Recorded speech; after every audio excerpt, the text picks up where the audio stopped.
Ladies and gentlemen, welcome back. We will now invite Professor Katagiri to share on factors relating to high adoption of risk preventive behavior among older adults living in metropolitan cities in Japan during the COVID-19 pandemic. Professor Keiko Katagiri is the director at Advanced Research Center for Wellbeing of Kobe University from November last year, and professor at the Graduate School of Human Development and Environment of Kobe University. So welcome, Professor Katagiri.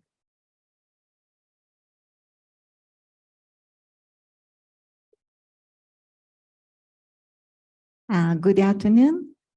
It's really my honor to be here to present my short paper. I was introduced. I'm a director of the Advanced Research Center for Wellbeing now, but I don't speak about the well-being today.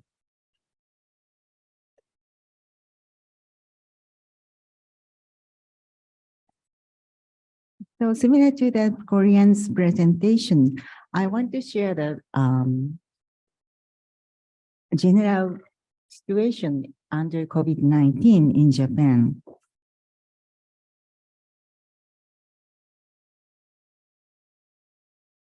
So this is the graph that shows the newly diagnosed with corona case by month.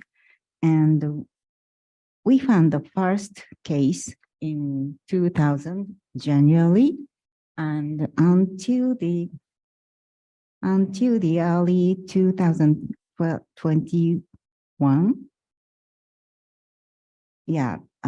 the most of the corona with the Delta strain, and they changed to the Omicron. So that changed the number of the cases and just that in 2022, the numbers really increasing, and still it is said that we are at the 8th wave of the corona. And on the middle, you see the orange arrow. This is the time point that I conducted a survey, and I showed you the result later.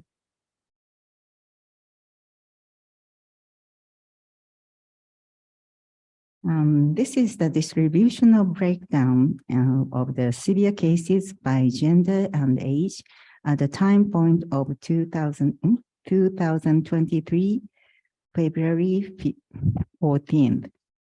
So as you see that the numbers of the number is really big after the age of 60, especially for the 70s. The 70s, made in the 70s is the highest number we see.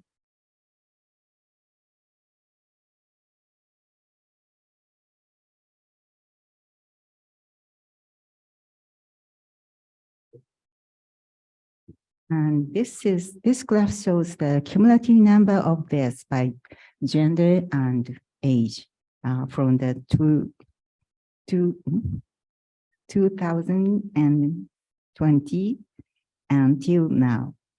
So the similar the result we get.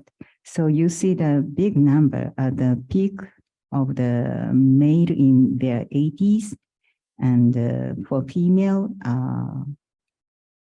in the 90s is the highest score. And also it's in Japan, the number increases after 70s years. So it is said that the white female in 90s, the number is bigger than male. I think there's a number of the general population in their 80s. Almost the females in their 80s, it has the 2-3 times bigger than males. I think that's why that the number in 90s female is bigger than male.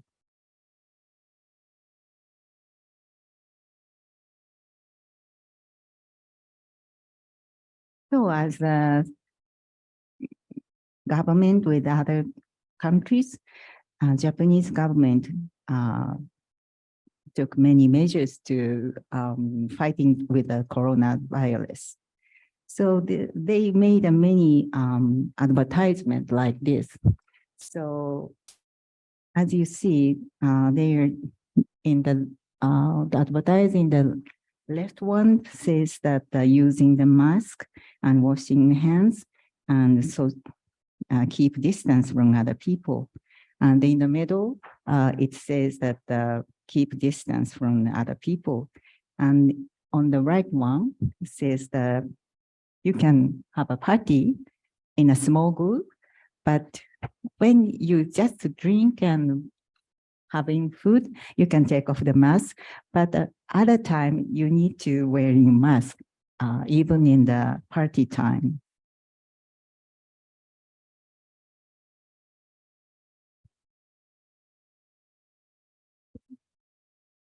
So the left advertisement says that you stay at home even in the Golden Week. So Golden Week is the long holidays in early May. So you usually people go out and go to travel, but the Japanese government recommended stay at home. So these are the Japanese government policy measures to tackling with COVID-19. And so it's similar to the Korean's presentation. So one recommend personal hygiene. So that means, for example, wearing mask and washing hands. And the second one is keep social distance.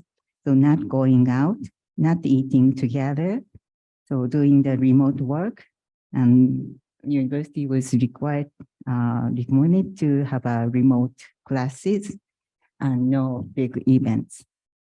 And third one is, of course, vaccination.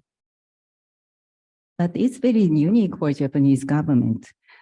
These measures are request, not mandates. But Japanese obediently obey these measures. They are not mandate, but we obeyed. And I observed that really unpleasant atmosphere that the people monitor each other every day. So for example, for a restaurant, the restaurant have to close the restaurant had to be closed at 9 o'clock in the evening, and people are checking out the restaurant. And when they saw the light and the customer in the restaurant after the 9 o'clock, the person who observed this case, they told the police that they are not obeyed to the measures by the Japanese government. So really unpleasant atmosphere, I feel.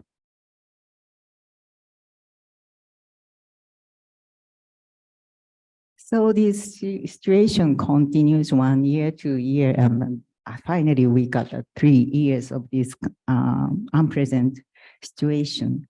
So I really feel that I need to do something as a social gerontologist. And so we conducted an international collaborative risk survey in Japan, Korea, and Hong Kong, as Dr. Chan as told you before.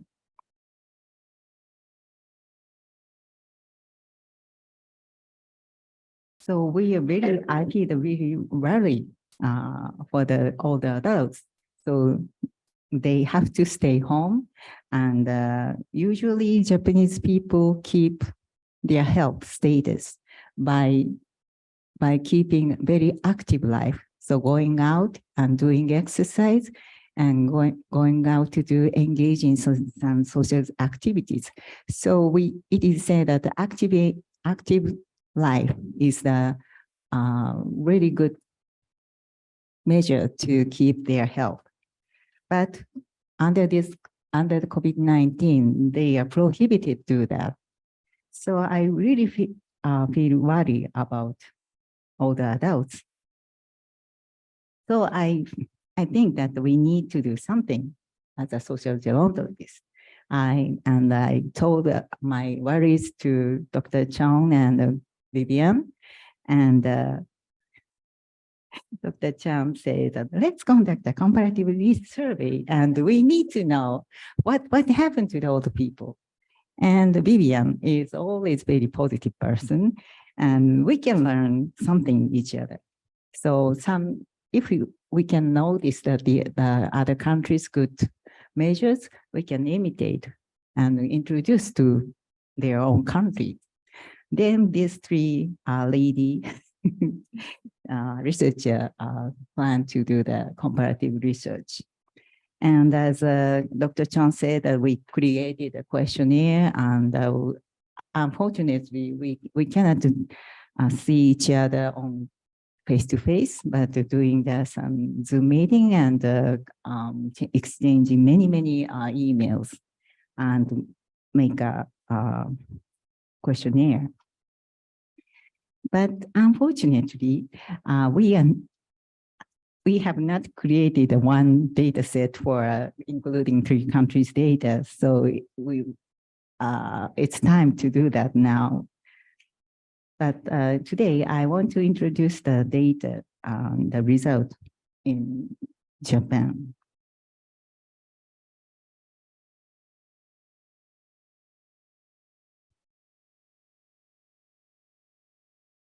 So usually survey could not conducted under the COVID-19. So I plan to do, I conducted an internet survey in 2021 in March. The sample age is 50 to 96 years, and living in Tokyo and Osaka metropolitan area, because the population density is high in this area. So I want to choose not rural area, but only the big cities.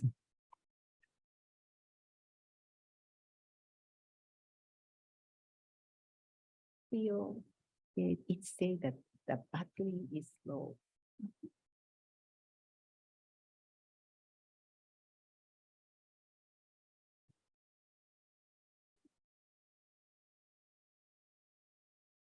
This machine?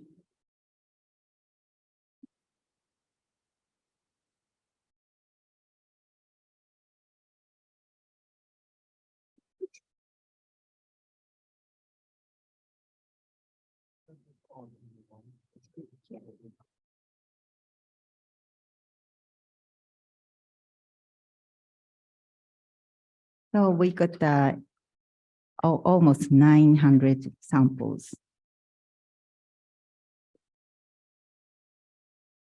So purpose of this study is to examine factors related to adopting risk preventive behaviors, because many scholars really interested in the risk perception that related to the preventive behavior of COVID. So I set this purpose for this study. So the variables included in the analysis is preventive behaviors for COVID-19, and risk perception, and information source of COVID-19, etc.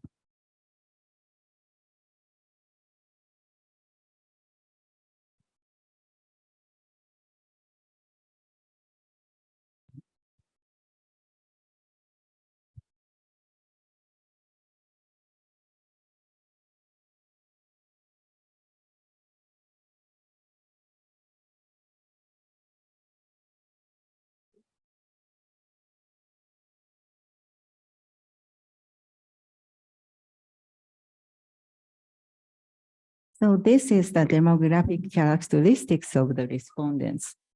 And 2/3 of the respondent were male, because this is an internet survey. So I think that the more male respondents answer the questionnaire. Regarding the work time, half of the respondents are working at full time, and 20% working in the part-time and not working people is a little bit less than 30%. And regarding the health status,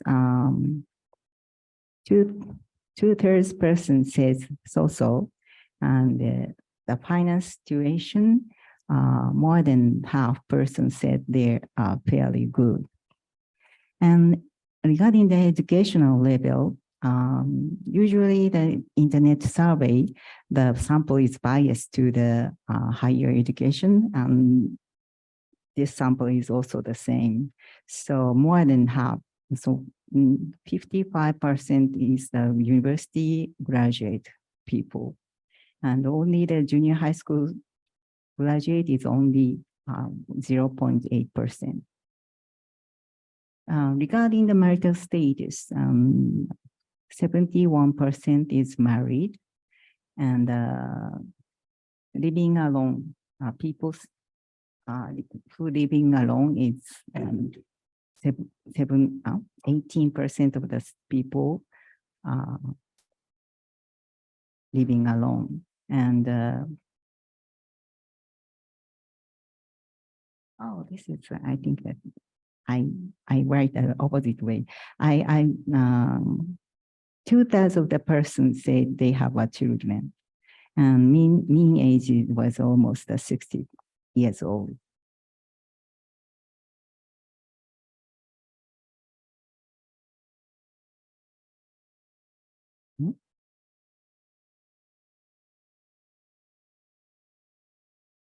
So there are so many preventive behaviors for COVID-19. So we collected some questionnaire to the list of the preventive behavior for COVID-19.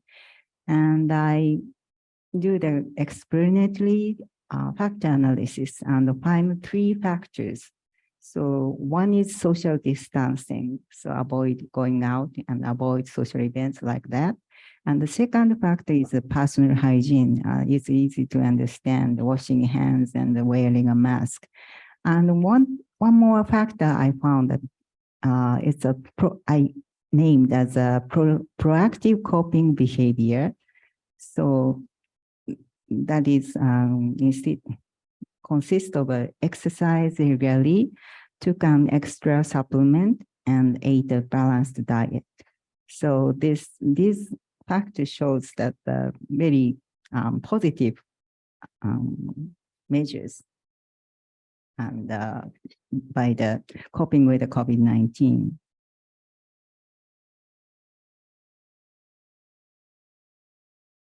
So this is the distribution of the social distancing variable, and of course, right skewed. The personal hygiene are also more skewed to the right. And this is the distribution of proactive preventive behavior. This variable has more variability. So some people tackling with the COVID with very positive way, but some people don't do that. Then I compare these preventive behaviors by gender and age. And I found no significant effect of gender and age. But when I'm thinking of the educational level, I observed this difference between high school graduated and higher education people on the variable of social distancing and proactive coping behavior. So it means that more educated people took the more preventive behaviors for COVID-19.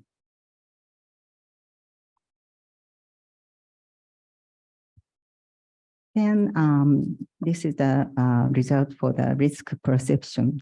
So risk perception was measured in in some way, but I adopted this one. It's originally created by the Solvik, and this variable asks respondents to general risk participation of all the adults.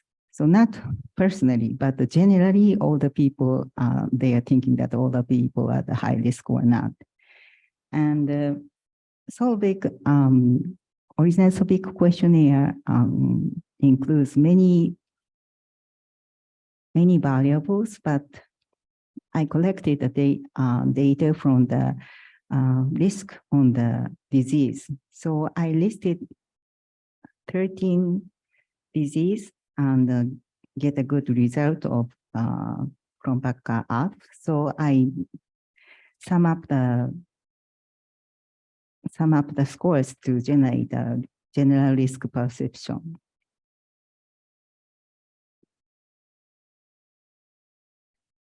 Then I calculated the correlation. So when the people have the high risk in generally, the people it's related to the higher risk of the risk perception of the COVID-19. But also other categories by Solvik, like food additives, cars, smoking, nuclear power generation, they are positively related to the. And when I see the effect of age, the older people show the lower risk perception. Then this is the general risk perception. Then I check the risk assessment for themselves. So I call it as an attitude toward the risk of COVID-19. So this is a personal risk perception for themselves. And I conducted also a explanatory factor analysis and find the 2 factors. So one is fear, I named it as fear, and the other one I named as optimism. So fear factor shows the strong fear of COVID-19, and the optimism says that they are very optimistic that they will not get corona. So it's a kind of an opposite way, but the correlation was slightly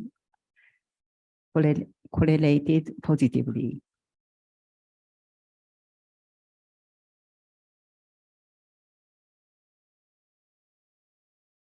Then finally, I conducted a regressions on 3 kinds of preventive behaviors. So the part above is I included demographic factors.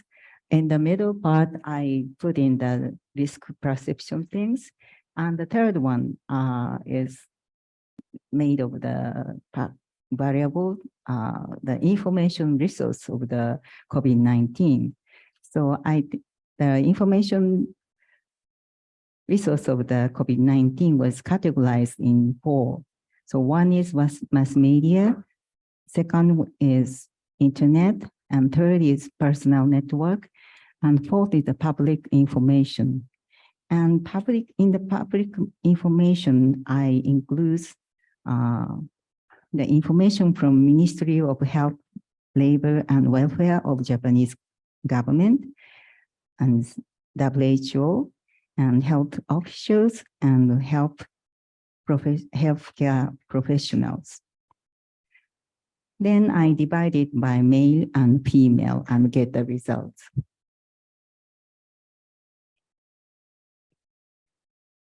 So when checking the demographic variables, social distance, I saw that the financial status bit related to the proactive coping behavior. That means a little bit richer people taking a very positive coping method to COVID-19. And And the second one on the risk part.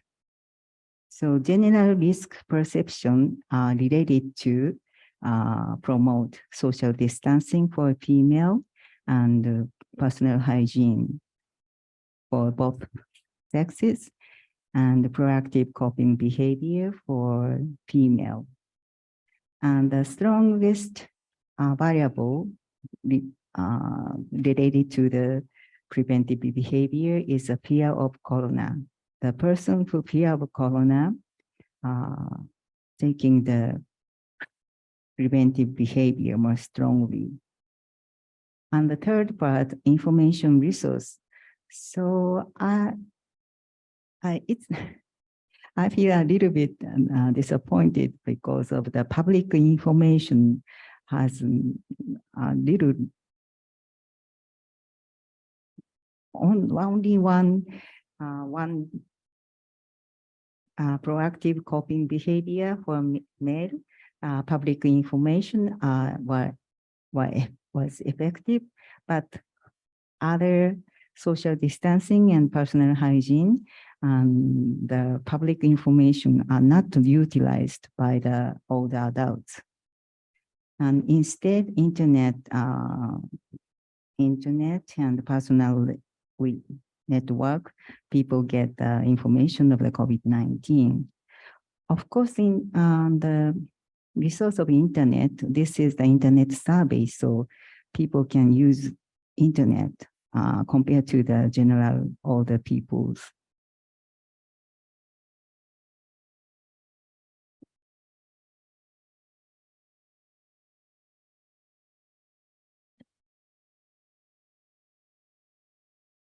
So this is the summary and discussion part. So in spite of requests, not mandates by Japanese government, Japanese middle and older age fairly obey to these requests of social distancing, nothing going out, and personal hygiene. And so it's a very, I saw the news that it's very mystery for the Japanese people why they obey to the Japan government's measures. But I think that it is always said that the Japanese has a really feel that the conformity pressure. So everybody really care for what other people is doing. So I think that it's lead to the high adopting. It leads to the high adopting preventive behavior in Japan. But anyway, these Japanese obedient response to government measures brought some success to control coronary infections. And we observed that some people adopted more proactive measures, such as diet, exercise, and taking supplements.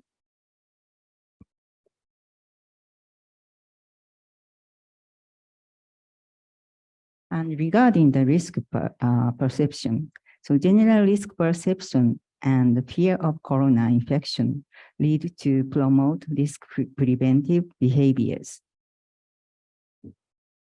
And information of COVID-19 had weaker effects on preventive behavior compared to risk perception and the demographic factors. And information by public sector did not work effectively to promote preventive behavior. It's a bit funny because every day I saw really many government people and really great doctors says something about the COVID every day, but it's not so work well. So I think that it means that precise and appropriate information of COVID-19 need to be communicated by various media and frequent opportunities. So people have to get the information, not only the public resource, but the personal resource and the internet.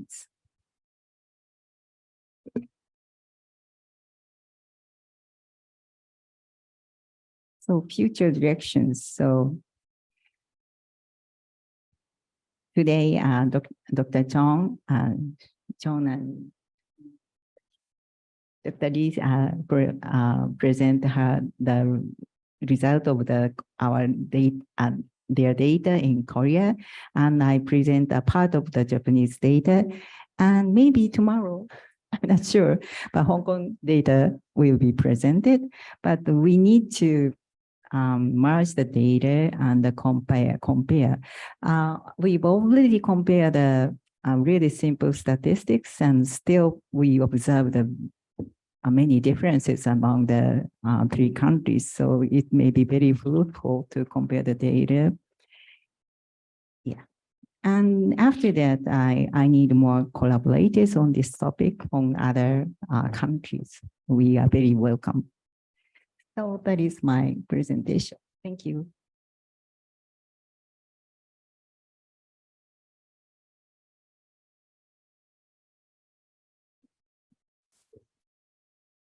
Thank you, Professor Katagiri, for sharing with us the situation in Japan. And thanks for reminding us for doing in-depth data analysis later on. We'll be doing so after today's International Symposium. No worries. So now we are about to take some questions from the floor. So if you have any questions, you can use the mic in front of you to raise some questions. And for those on Zoom, please feel free to type your questions in the chat room and I will read it out for you. Any questions from the floor?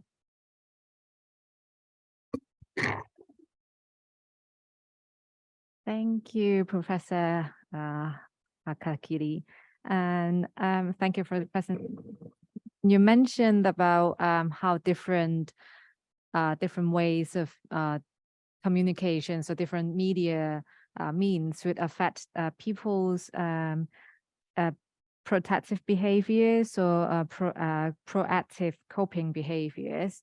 I think one of the reasons that we have seen that there's an infodemic during the pandemic, that there are so many information on the internet, in the mass media, and there might be conflicting information even from the doctors.